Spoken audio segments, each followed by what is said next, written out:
പാർട്ട്നേഴ്സിന്റെ ഇടയ്ക്ക് കണ്ടുവരുന്ന ഒരു പണിഷ്മെന്റ് ആണ്, ഇമോഷണൽ പണിഷ്മെന്റ് ആണ് സൈലന്റ് ട്രീറ്റ്മെന്റ് എന്ന് പറയുന്നത്.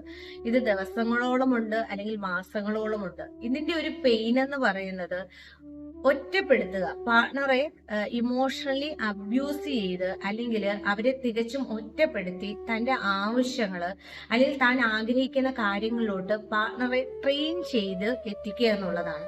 ഫ്യൂച്ചറിൽ ഇവരിത് ആവർത്തിക്കപ്പെടരുത്. കാരണം ഇങ്ങനെ ഒരു കാര്യം ഒരിക്കൽ ഈ ഒരു പണിഷ്മെന്റ് കിട്ടിയ ഒരു പാർട്ണർ പിന്നീട് പാർട്ണർ ദിവസങ്ങളോളം സംസാരിക്കില്ല.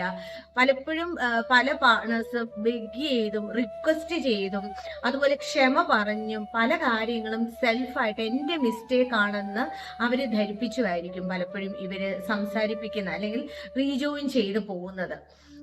ഇത് ഇവർക്ക് ആ ഒരു പാർട്ണറോട് ഇമോഷണലി അത്ര അറ്റാച്ച്ഡ് ആയിട്ടുള്ള പാർട്ട്നേഴ്സിലാണ് പലപ്പോഴും ഇത് കണ്ടുവരുന്നത്. സോ ഈ സൈലന്റ് ട്രീറ്റ്മെന്റ് എന്ന് പറയുന്നത് നിങ്ങൾ ഇമോഷണൽ പണിഷ്മെന്റ് ആണെന്ന് ആദ്യം നിങ്ങൾ മനസ്സിലാക്കുക.